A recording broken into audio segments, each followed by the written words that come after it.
So if I want to sit down for a session of PUBG Mobile, this phone isn't going to cut it. For that, I need the ROG Phone, the fastest phone in the world.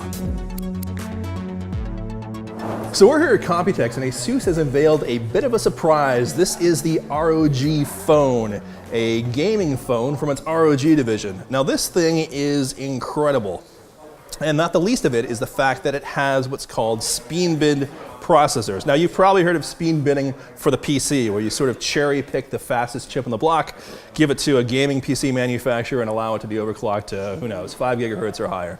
This actually takes a speed bin Qualcomm Snapdragon 845. This is the latest chip from Qualcomm. It's the chip that's being used in a number of smartphones. This has been cherry-picked so it can run at 2.96 gigahertz. So again, if you're talking about gaming, you want the absolutely fastest chip that you can use, and this delivers. Now, what makes this particular phone special, of course, is the fact that it has just a number of things, and everything is really designed for gaming. Let's take the panel, for example. DCI 3, it's an AMOLED, 90 hertz refresh rate, 1 millisecond response time. Again, we're talking about the differences of less than a millisecond, the key that would differentiate the fact between you being dead and you winning a match of Battle Royale. The phone itself the specs itself are extremely powerful. We have 512 gigabytes of storage, 8 gigs of memory. Inside it is the Adreno 630, and it also has a 4,000 milliamp hour battery. Now, you might have noticed too, this particular cooling solution in the back. You're wondering yourself, what exactly is this? Now this is actually an active cooling solution, and it's one of the accessories that comes with the ROG phone. It's got cooling on the sides, it's got USB-C ports as well as a headphone jack, and it slides into the side of the phone. Now what's interesting about the side of the phone is that ROG decided that you're going to be gaming with this on a regular basis. You don't want to actually have a cord that comes out either the top or the bottom. So it actually has a side charging slot. And so this not only works with this particular device right here, but it actually just works with a charger. If you want to go ahead and hold it and play your games, that's fine. You don't have to worry about losing battery life.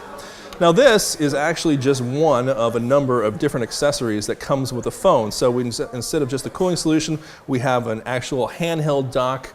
We have a second screen display. Oh, here we go. And you can see, look at this thing.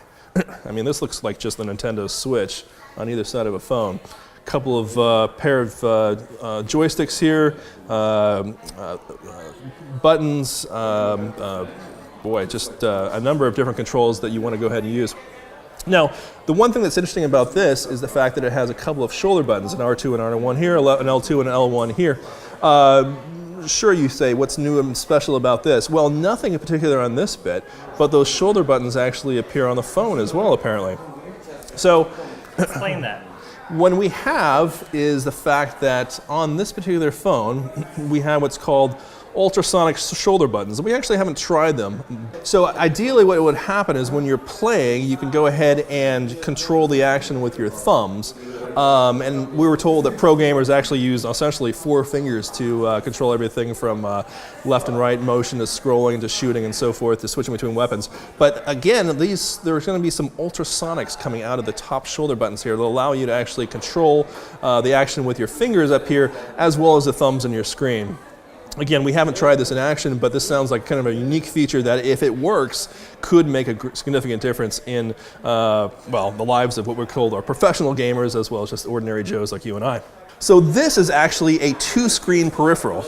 Now, why would you need something like this? Well, Asus tells us they're actually going to be working with the game developers to go ahead and build in dual screen support for this. So you can have your phone up here and a second screen down here performing some sort of independent functions. You might have seen this, for example, with some of the Nintendo devices where you have a main screen and then you have the other screen being used for a map or something of that sort. Now, in addition to this, we have something that's a little bit more conventional, but still pretty amazing for a gaming phone, and that's actually just a PC dock. So again, you plug your phone in here and you actually would have you'd be able to play your game with a mouse and keyboard.